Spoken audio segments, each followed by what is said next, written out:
vamos a comenzar una serie que está por demás interesante, una serie que realmente es totalmente necesaria para la vida de un cristiano.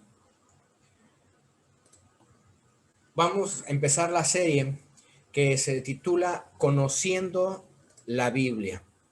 Y esto está basado en dos textos bíblicos. El primero es Mateo 24:35, donde dice: el cielo y la tierra pasarán, pero mis palabras no pasarán. Palabras de nuestro Señor Jesucristo. Podrá pasar todo lo que nos imaginemos, pero la palabra de nuestro Señor Jesucristo queda plasmado allí textualmente. Ahora, el texto que vamos ahora a memorizar a partir de aquí, cada sesión vamos a ir memorizando un texto. Y el texto a memorizar es uno que ya no sabemos, hermanos. Aquí me faltó un 2 en Timoteo, es 2 Timoteo 3, 16 y 17, que dice: toda escritura es inspirada por Dios y útil para enseñar, para redarguir, para corregir, para instruir en justicia, a fin de que el nombre de Dios sea perfecto, enteramente preparado para toda buena obra.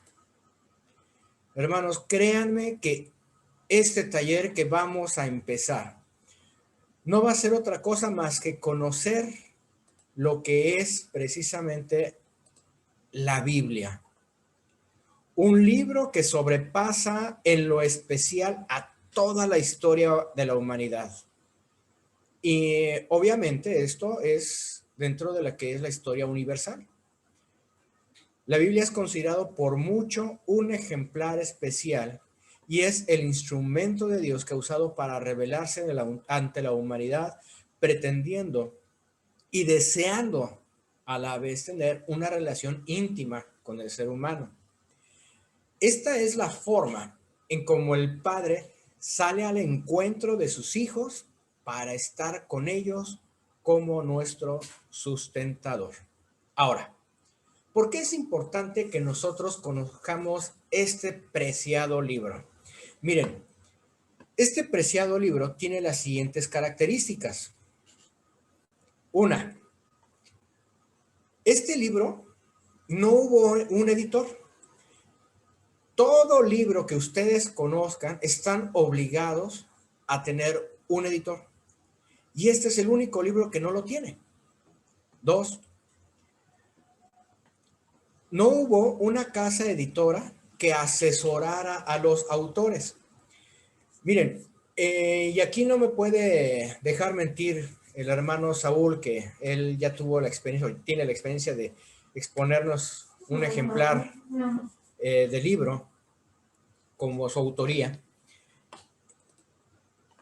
Él nos puede decir que efectivamente, para que un libro salga a la venta, para que un libro pueda salir a exhibición, necesita tener un patrocinio de una casa editora y que debe de asesorar a los autores para que se enriquezca más este libro. Pues, ¿qué creen? Que la Biblia no necesita ninguna casa editora para asesorar a ninguno de los autores. Este libro es el libro más longevo en escritura. Se escribió en un lapso aproximado de 1600 años. En esos 1600 años participaron alrededor de 50 personas. Y lo más curioso de todos es que estas 50 personas, todas eran de diferentes oficios e incluso hasta de estatus social. Algunos eran muy pobres, algunos eran muy ricos, algunos hasta reyes eran.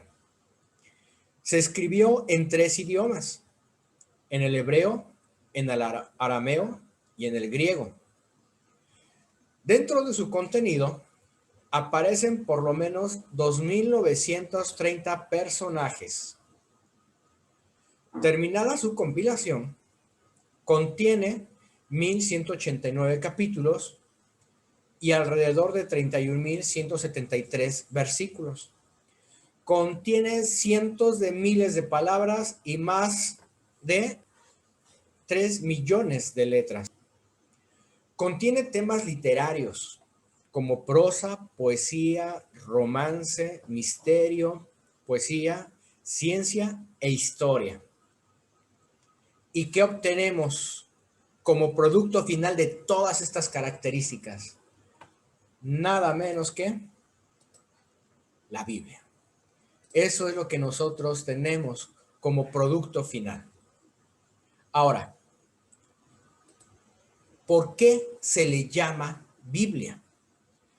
Esto es muy sencillo, es muy simple, porque en griego la palabra Biblia significa libros.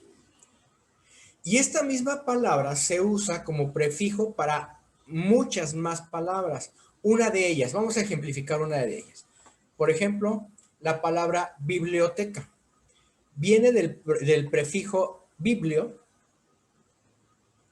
y teca, en el griego, significa armario. Entonces, ahora sí ya nos hace sentido lo que es biblioteca, un armario de muchos libros. ¿Ok?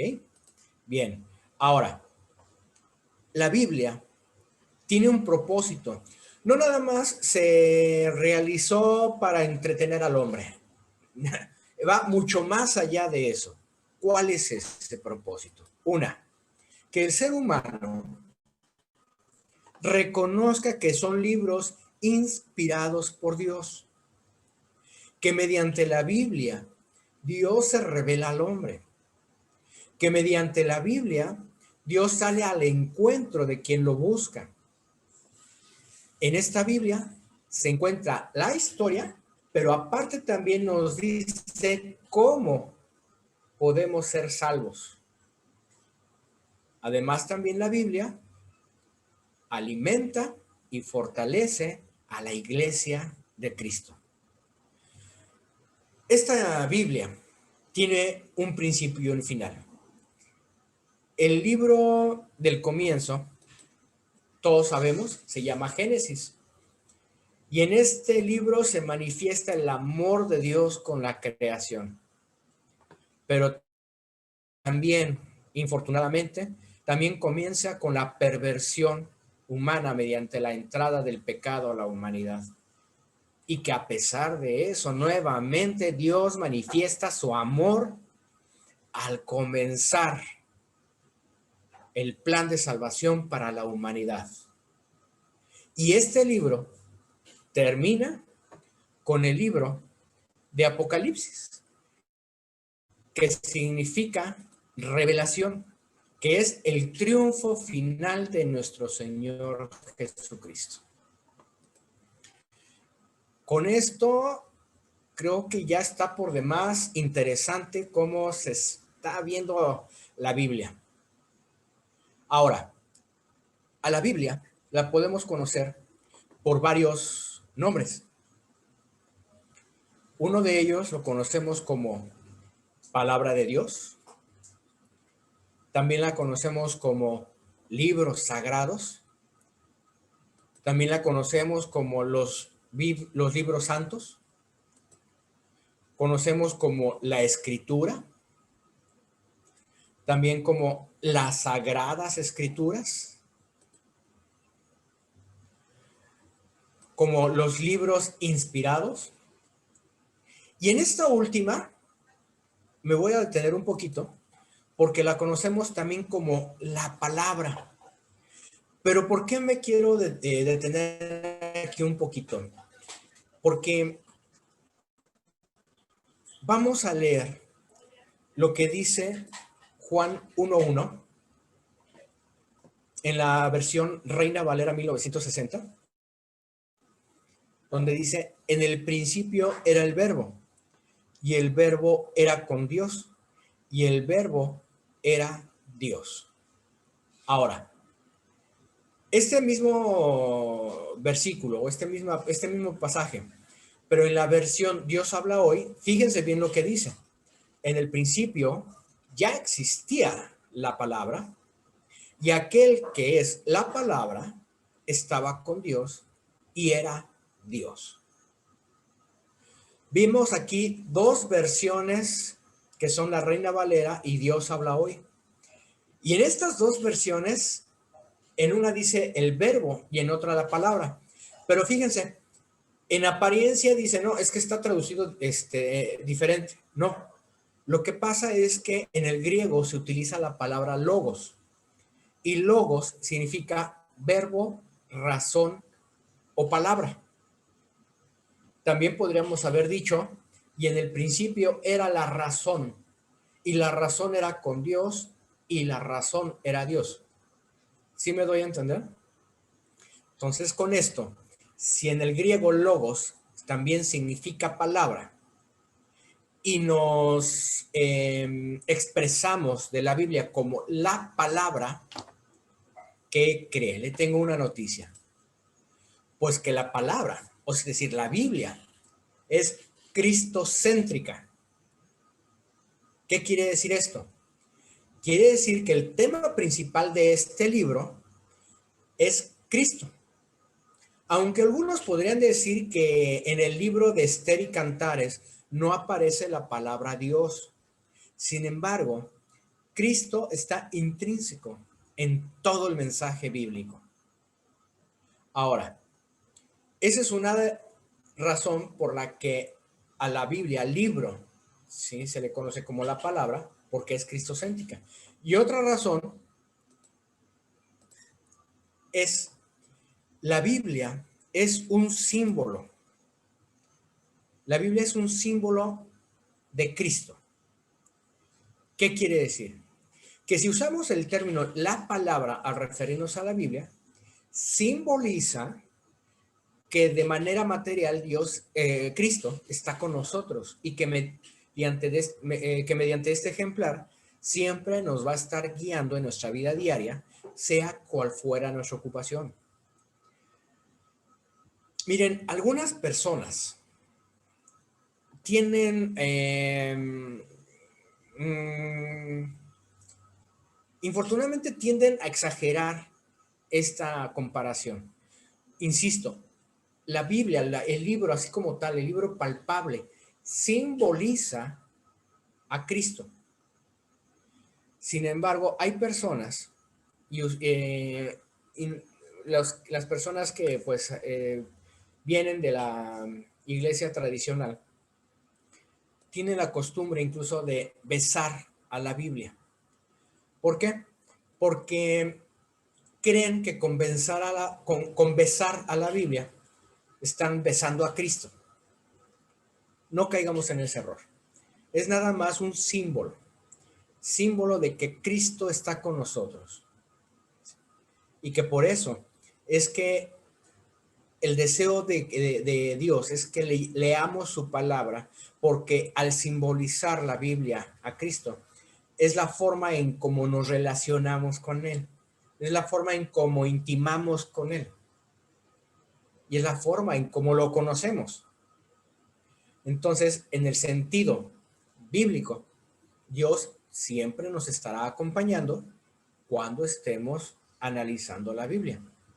Entonces, la Biblia es solamente un símbolo. Pero también existe otra exageración. No sé si han oído hablar acerca de la entronización de la Biblia. También es otra costumbre, es otro ritual que no sirve de nada. Sí, estamos hablando de la Biblia y es un libro sagrado, es la palabra de Dios, pero cuando ya ponemos a la Biblia por encima, lo estamos entronizando, ya pierde el sentido de lo que es la Biblia. Porque incluso hay hogares en que ponen la Biblia y la abren en el Salmo 91 con la superstición de que con eso la casa está bendita, o el lugar donde está abierta la Biblia, en ese Salmo 91, ya está bendecida por Dios. Y no caigamos en idolatrías ni en fetichismos. Si bien es cierto que, como dijimos, la Biblia simboliza a Cristo, no podemos caer o no podemos rebajar a idolatría ese simbolismo. así de fácil. Si yo por algún accidente o algo, el que se me cae la Biblia y por querer agarrar la rompí, no pasa nada, no pasa nada. Ni Dios se va a enojar conmigo, ni me van a dar 7 años de mala suerte, nada, de veras, hermanos, no pasa nada. Simplemente es Dios mediante un ejemplar impreso, hablándonos y deseando tener una relación con nosotros. Y si esa Biblia se rompe o por alguna razón se quema, voy, compro otra y tengo otra Biblia, porque a mí lo que me interesa es el contenido, no me interesa el volumen en sí. Ahora, pasemos a otra pregunta. ¿Cómo sabemos que realmente la Biblia proviene de Dios mismo? Incluso hasta decimos que es la palabra de Dios. Bueno, esta pregunta es interesante porque si la comparamos con otros libros divinos, supuestamente divinos, en estos libros existen una serie de contradicciones en sus divinidades. Los creyentes, por ejemplo, de la línea del Corán, o sea, el Islam, creen que el Corán es un libro divino, es la palabra de Dios. Pero ellos también presumen que el Corán fue dictado por el arcángel Gabriel al profeta Mahoma, cuando en la biografía de este personaje también se dice que Mahoma era un analfabeta. A ver, que alguien me explique. Si dicen que el arcángel Gabriel le dictó a Mahoma lo que tenía que escribir siendo Mahoma un analfabeta, no, es que ahí está la divinidad, siendo Mahoma analfabeta, no conocía la escritura y sin embargo lo escribió, ahí está la divinidad. Entonces, ¿por qué el arcángel Gabriel se tomó la molestia de escribir en un profeta analfabeta? Bueno, una de las ventajas que tenemos en comparación es que la Biblia es un libro inspirado. Cosa curiosa, que según los islámicos, el Corán fue dictado. Hay una diferencia muy grande entre lo que es inspiración y lo que fue dictado. Por un lado, se hace referencia a lo que fue inspirado, a la iluminación de una divinidad, a una fuerza sobrenatural que aporta a una persona, mientras que por otra parte, también se le conoce como el ingreso de aire al organismo a través del respirar. Ahora, en el primer caso, en el caso de la inspiración, está vinculada a un estímulo espontáneo que surge en el interior de un autor, de un artista o de una persona creativa. Ahí Dios es cuando usa el talento y la creatividad del hombre para escribir en un lapso de más de 1000 años el mismo objetivo. ¿Cuál es este? Cristo. Cabe señalar que por obvias razones, muchos escritores no se conocieron. ¿Y por qué digo obvias razones? Porque Isaías no conoció a Moisés, Moisés no conoció a Pablo, Pablo no conoció a David. Sin embargo, todos ellos, en diferentes lugares, en diferentes momentos, escribieron, pero todos se refirieron hacia un solo objetivo, que fue Cristo. Nunca se distorsionó el mensaje. Siempre fue cristocéntrico para nuestra salvación.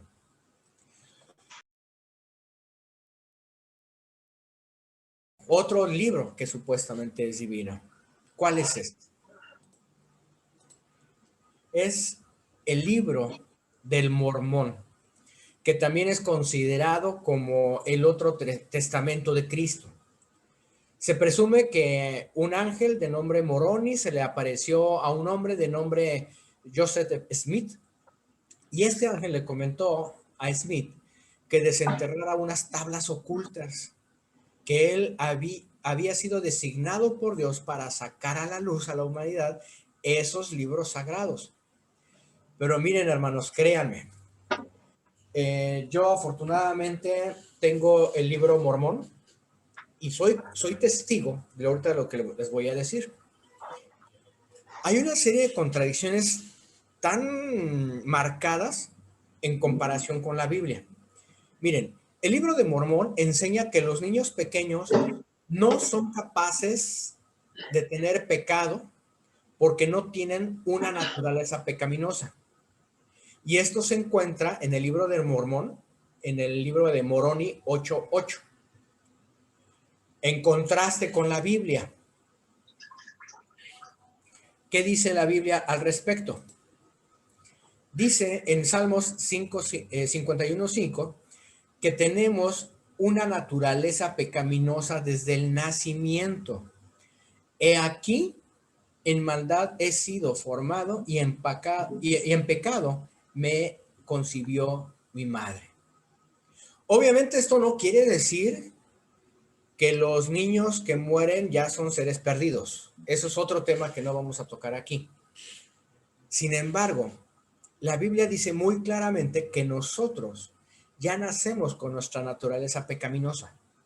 Y el libro de Mormón no. El libro del Mormón dice que los niños nacen puros, que no tienen naturaleza pecaminosa. Otra enseñanza del libro Mormón es que las personas de piel negra es señal de maldición de Dios, de manera que la piel blanca se considera moral y espiritualmente hablando superior a la gente negra.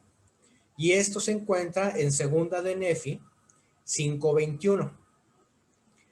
En contraste, la Biblia enseña que Dios de una sangre ha hecho todo linaje de los hombres, según Hechos 17:26, que en Cristo las distinciones de la étnica, el género y la clase social son borradas, según Gálatas 3:28, y que Dios condena el favoritismo, Santiago 2:1.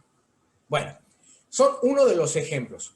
Ya en sesiones más adelante veremos con más detalle todas las incongruencias que existen con los posibles libros divinos versus la Biblia. Ahora, ¿cómo se conformó la Biblia y cómo se conformó la Biblia ahora como la conocemos? Pero para entender esta pregunta, necesitamos entender una palabra clave, y esta palabra clave se llama canon. El canon en griego significa caña, vara, norma o regla de medición.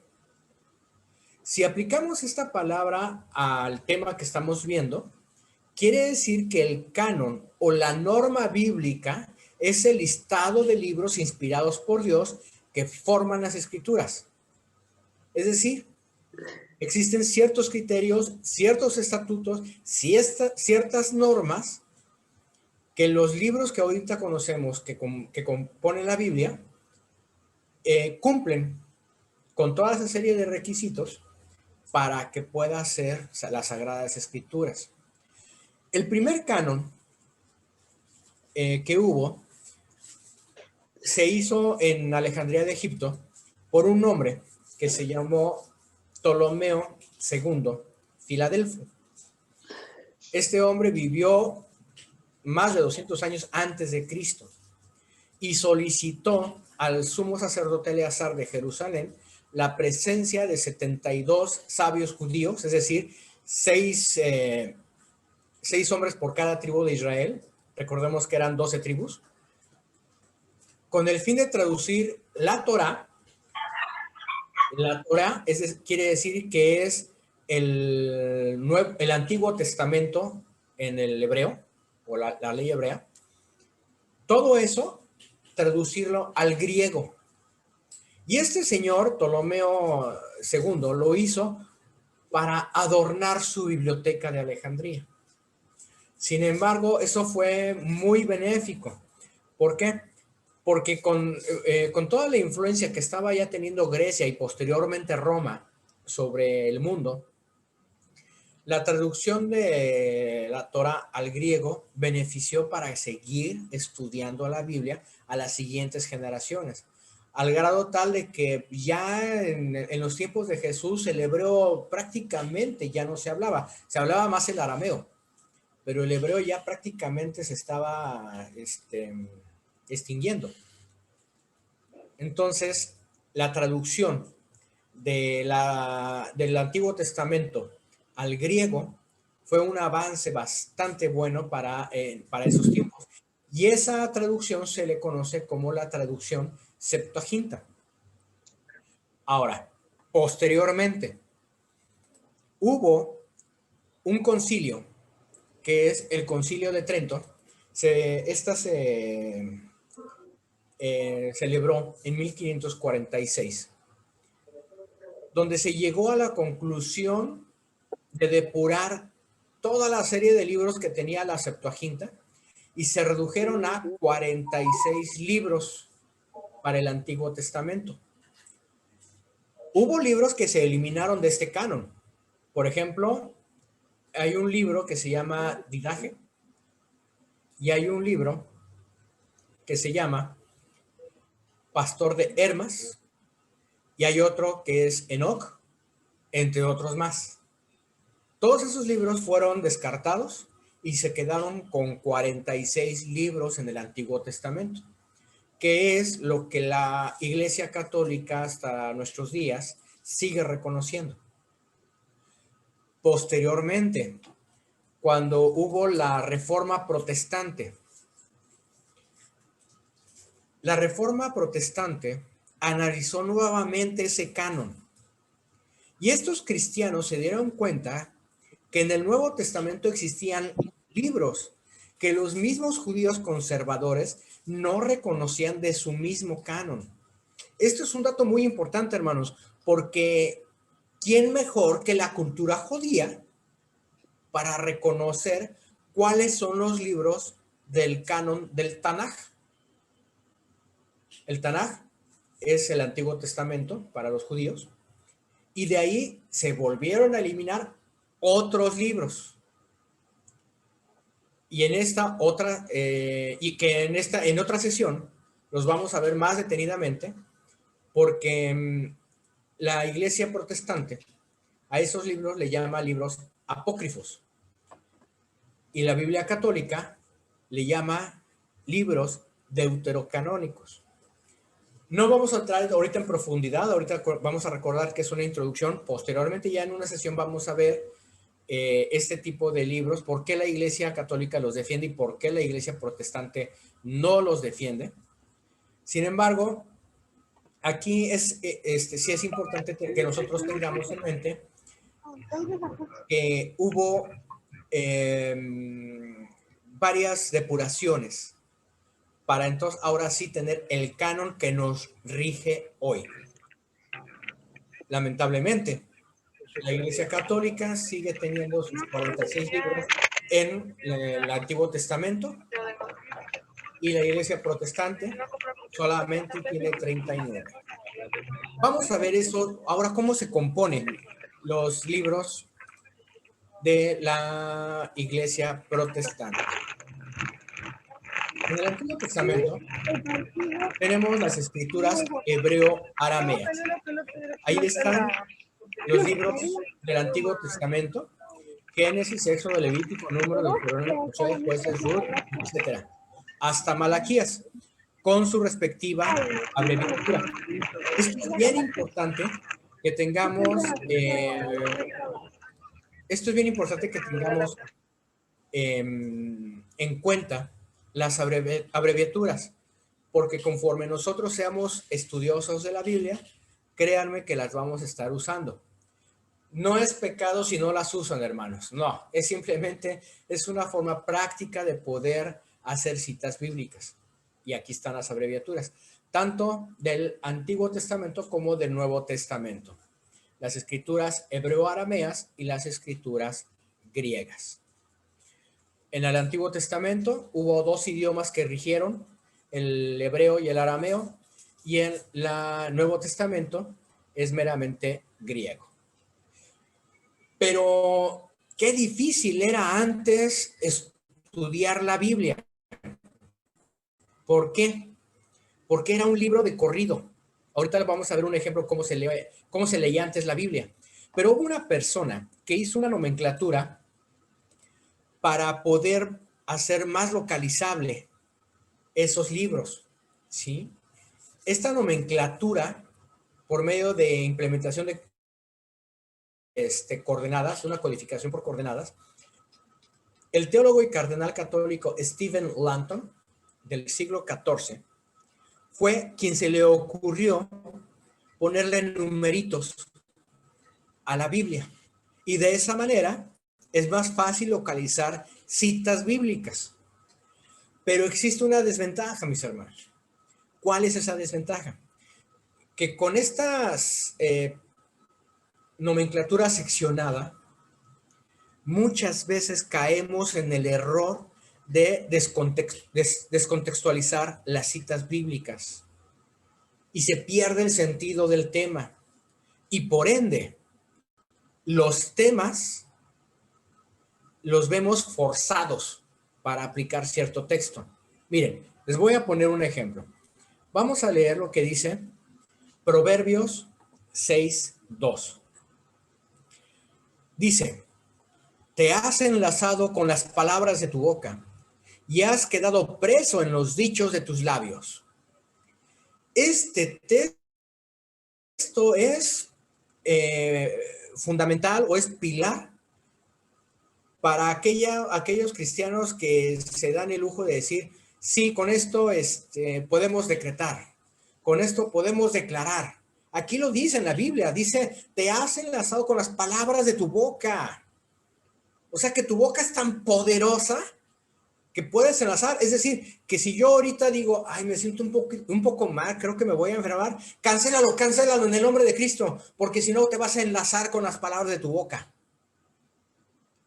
Y aparte vas a quedar preso por los dichos de tus labios. Cancélalo en el nombre de Cristo. Muchas personas al descontextualizar, ahora resulta que sustentan una doctrina, que es la doctrina de decretos y declaraciones. Y con eso se sienten con la autoridad de alterar el orden del tema y el orden de incluso la soberanía de Dios. Sin embargo, existe otra palabra que vamos a estar utilizando muy ampliamente, que se llama contexto. El contexto es todo aquello que está escrito antes y después de la cita en cuestión. Y cuando hablamos del antes o después, puede ser un antes o un después inmediato, o incluso bajo el contexto de toda la Biblia. A eso le vamos a llamar contexto. Si aplicamos esta definición de contexto, fíjense bien, la misma cita, pero ahora vamos a contextualizarla. Ya no vamos a leer nada más el 2, ahora vamos a leer el versículo 1, el 2 y el 3, que dice, hijo mío, si salieres fiador por tu amigo, si has empeñado tu palabra a un extraño, te has enlazado con las palabras de tu boca y has quedado preso en los dichos de tus labios. Haz esto ahora, hijo mío, y libérate, ya que has caído en la mano de tu prójimo. Ve, humíllate y asegúrate de tu amigo.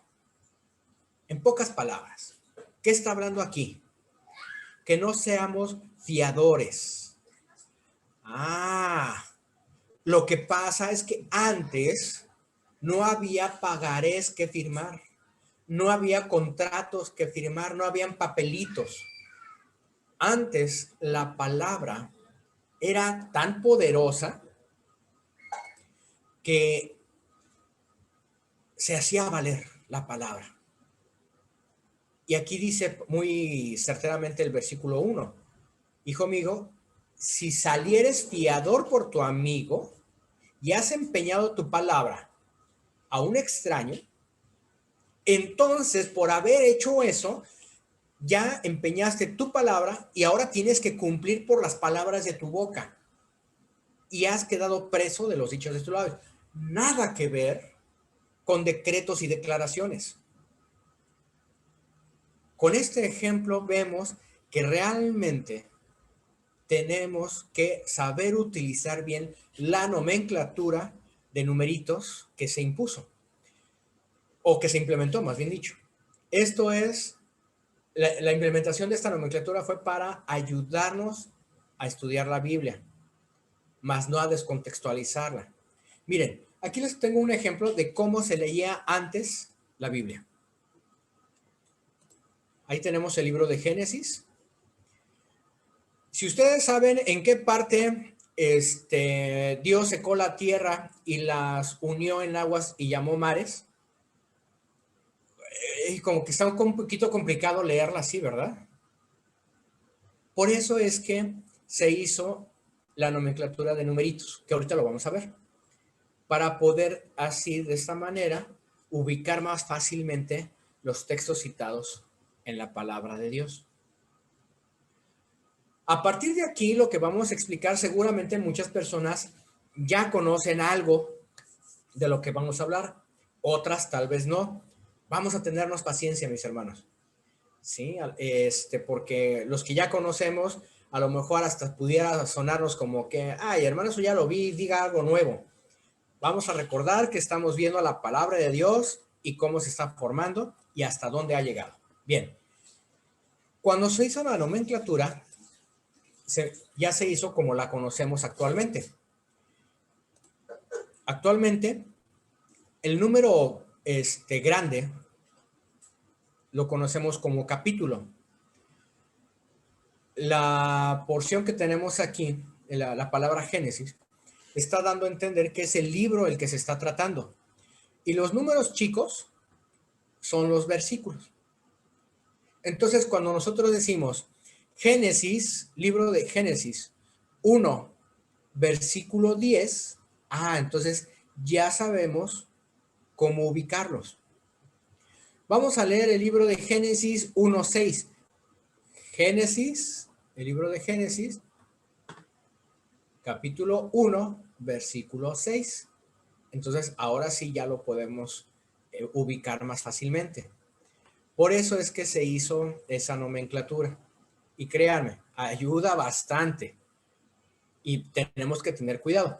Pero ya, en otra sesión, bueno, más bien en otra serie, cuando veamos hermenéutica, ya vamos a ver ahí la contextualización, que nosotros estamos forzados siempre a contextualizar. No podemos hacer de un solo versículo doctrinas. Bien, ahora, la fórmula para mencionar citas bíblicas. ¿Cuál es esa fórmula? La fórmula para mencionar citas bíblicas es esta. Tenemos que es mencionar el libro, posteriormente mencionar el capítulo y posteriormente mencionar el versículo. Ok, aquí, cuando nosotros decimos aquí la palabra posteriormente, estas flechitas se pueden usar dos puntos, o se puede usar coma, o se puede usar punto. Ahorita lo vamos a ver como ejemplo. Miren, vamos a utilizar un ejemplo de un texto muy conocido, que es Juan, capítulo 3, versículo 16. Juan lo abreviamos, capítulo 3, versículo 16. Todos sabemos de qué dice esta cita, ¿verdad? Dice, porque de tal manera amó Dios al mundo, que ha dado a su Hijo unigénito para que todo aquel que en él cree no se pierda, mas tenga vida eterna. Aquí es donde estos dos puntos, algunos autores de libros que se apoyan en las Santas Escrituras pueden usar dos puntos, o pueden usar coma, o pueden usar punto. Es indiferente, pero siempre van en ese orden: libro, capítulo, versículo. Otro tipo de nomenclatura. Vamos ahora a leer lo que es el mismo libro de Juan, capítulo 3, versículos 16 y 17. La nomenclatura es la siguiente: Juan abreviado, capítulo 3, separado, van los versículos 16, y 17. Porque de tal manera amó Dios al mundo que ha dado a su Hijo unigénito para que todo aquel que en él cree no se pierda, mas tenga vida eterna. Porque no envió Dios a su Hijo al mundo para condenar al mundo, sino para que el mundo sea salvo por él. Ya son dos versículos en la misma cita, aquí mencionado. Vamos a leer otro ejemplo, Romanos, capítulo 3, versículos 10 al 18. Como está escrito, no hay justo ni a un uno, no hay quien entienda, no hay quien busque a Dios, todos se desviaron, a una se hicieron inútiles, no hay quien haga lo bueno, ni siquiera uno. Sepulcro abierto es para su garganta, con su lengua engañan, veneno de áspides hay debajo de sus labios, su boca está llena de maldición y de amargura, sus pies apresuran para derramar sangre, quebranto y desventura hay en sus caminos, y no conocieron camino de paz. No hay temor de Dios delante de los ojos. También es un texto bastante conocido. Ahora, fíjense bien, vamos a poner atención en la siguiente nomenclatura. ¿Cuál es esta? Libro de Romanos, o en este caso carta o epístola a los Romanos, capítulo 3, versículos 10 al 18 y 23. Estos puntos suspensivos los vamos a ocupar en el texto. Ahorita los vamos a ver cómo. Pero fíjense bien cómo se pone aquí en la nomenclatura. El libro de Romanos, abreviado, 3, separado por dos puntos, del 10 al 18 y 23. Nuevamente, como está escrito, no hay justo ni a un uno, no hay quien entienda, no hay quien busque a Dios, todos se desviaron. A una se hicieron inútiles, no hay quien haga lo bueno, ni siquiera uno, sepulcro abierto es su garganta, con su lengua engañan, veneno de áspides hay debajo de sus labios, su boca está llena de maldición y de amargura, sus pies se apresuran para derramar sangre, quebranto y desventura. Hay quienes en sus caminos y no conocieron camino de paz. No hay temor de Dios delante de sus ojos, puntos suspensivos, los que vimos acá, versículo 23, por cuanto todos pecaron y están destituidos de la gloria de Dios. Estos tres puntos son los que vimos acá. Y se tienen que poner cuando uno detalla el texto bíblico, dando a entender que precisamente es un versículo no continuo, sino aislado. Pero muchas veces se usa para darle sentido al pasaje o al tema que se está tratando. Bien, la última nomenclatura.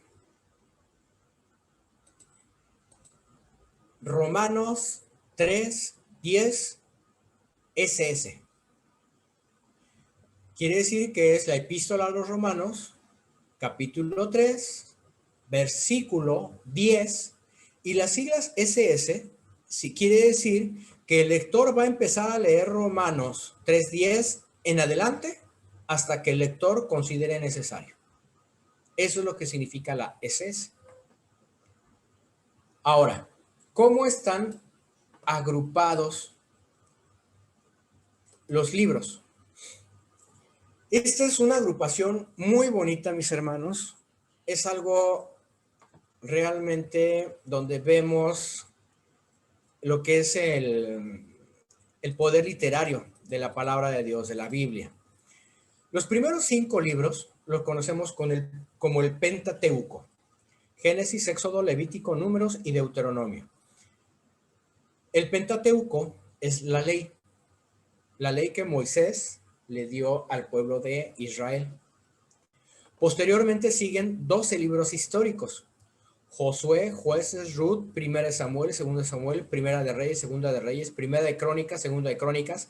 Estos crónicas, algunas traducciones también tienen como paralipópenos. Primera de Paralipópenos, segunda de Paralipópenos. Entonces, no se vayan a confundir con creer que son libros apócrifos. No, hermanos. Hay algunas Biblias que dicen que son crónicas, hay otras Biblias que lo tienen aquí como paralipópenos. Esdras, Nehemías y Esther. Todos estos 12 libros son históricos.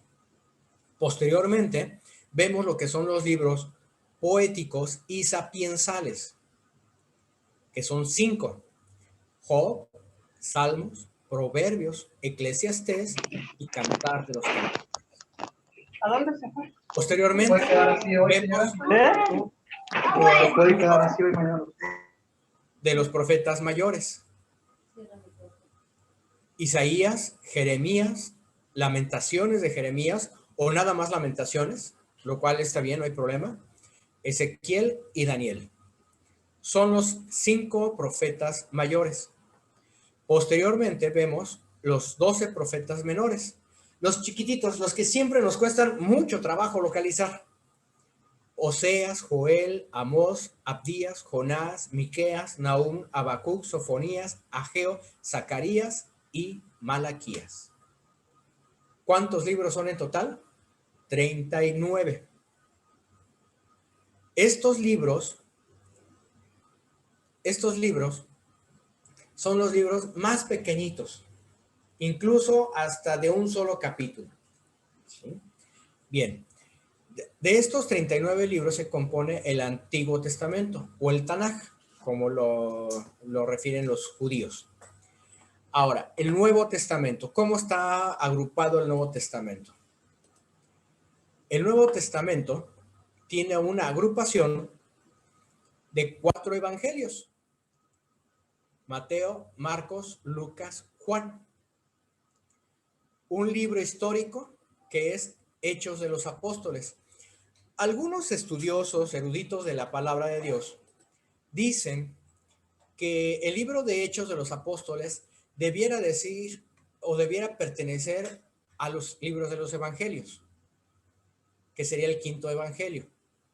Pero bueno, entre ese debate de que si entro como no evangelio, vamos a dejarlo así, como un libro histórico que es el libro de Hechos de los Apóstoles. Después vienen las cartas paulinas, que son 13. ¿Por qué se llaman cartas paulinas? Porque son las cartas a las que se les da la autoría del apóstol Pablo, que fueron Romanos, Corintios, Gálatas, Efesios, Filipenses, Colosenses, Tesalonicenses, Timoteo, Tito y Filemón. Y después vienen las cartas o epístolas universales, que si por ahí les llegan a saber, oye, las cartas católicas, ¿cuáles son? Son estas, hermanos. Lo que pasa es que católico significa universal. Entonces, también no nos desviemos con presuposiciones o prejuicios por sobrenombres. Si nos dicen, las cartas católicas, ¿cuáles son? Ah, pues son Hebreo, Santiago, Segunda de Pedro, Primera de Pedro, Segunda de Pedro, Primera y Tercera de Juan y Judas.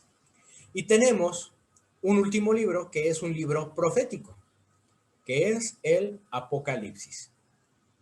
Mis hermanos, hemos visto una trayectoria muy bonita acerca de lo que es la palabra de Dios, cómo se compone, ciertos pasajes históricos, que dicho sea de paso, cuando vayamos avanzando, de alguna manera vamos a tener que mencionar cierta historia cristiana para entender el porqué de muchas cosas del volumen que tenemos en nuestras manos.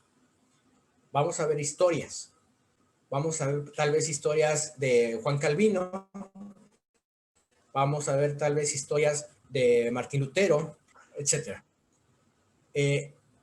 Para que nosotros podamos entender cómo se fue conformando la Biblia y lo mucho que ha padecido este libro, la persecución que ha tenido y sin embargo hasta la fecha sigue intacta. ¿Sí? Bien, ahora hermanos, tarea. Acuérdense que este es un taller y como taller, lo siento mucho, tenemos que hacer tarea.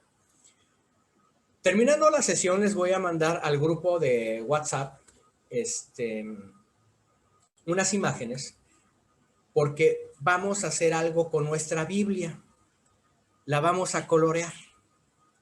Ah, caray, ¿cómo está eso? ¿Ustedes han coloreado alguna vez alguna Biblia? Una Biblia normal, hermanos. No me vayan a decir que en la escuela dominical dibujaron ahí el arca de Noé con los animalitos. No, no, no. Fíjense bien lo que vamos a hacer.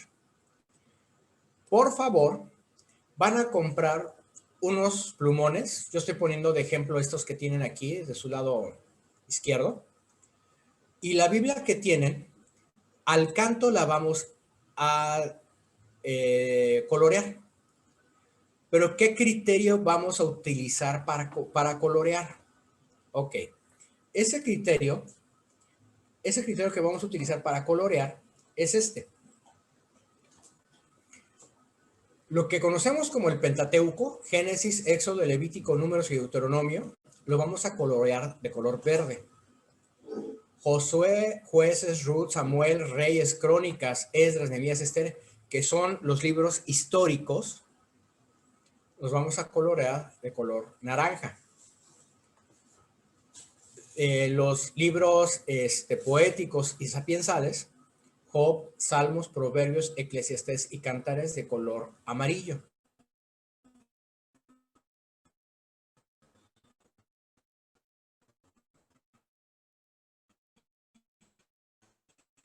Los profetas mayores, Isaías, Jeremías,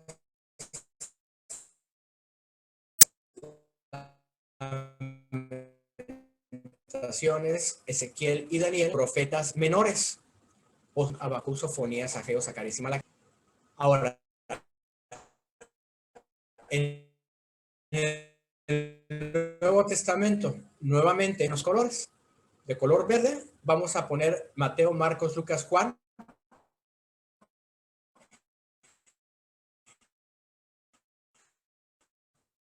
Y ahí también vamos a incluir las cartas paulinas y las cartas universales, incluyendo Apocalipsis, vamos a ponerlas de color amarillo.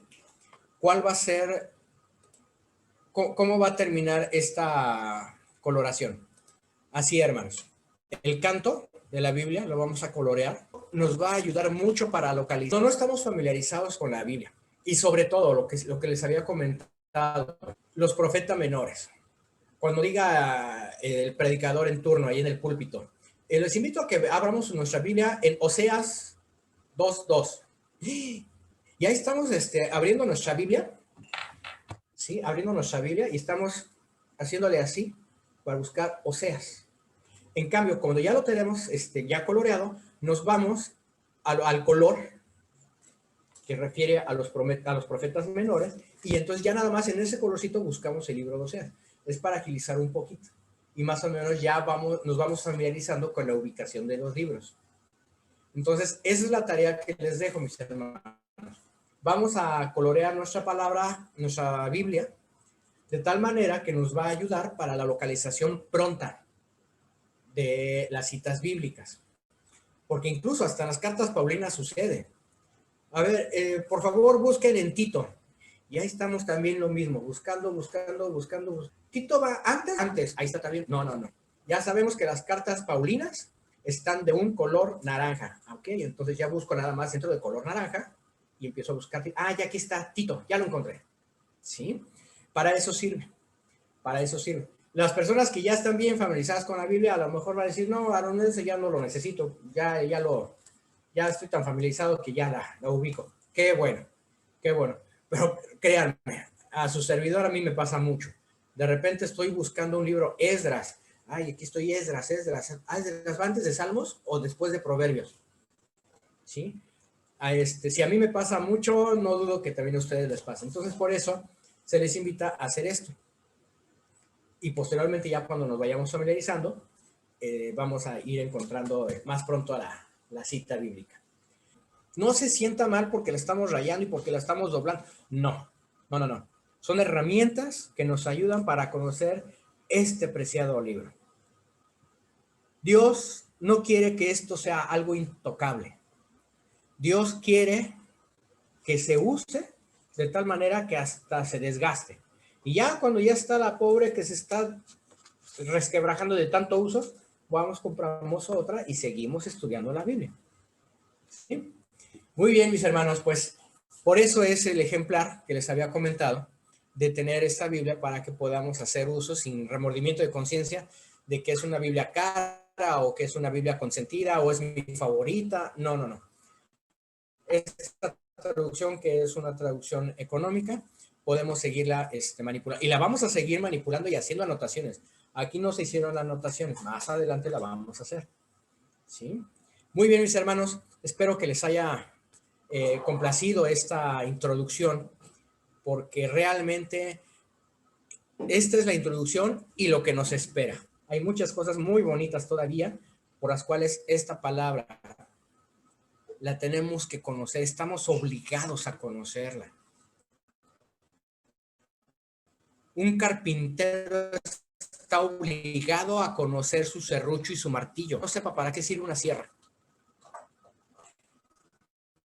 O un plomero que no sepa para qué sirve una llave inglesa.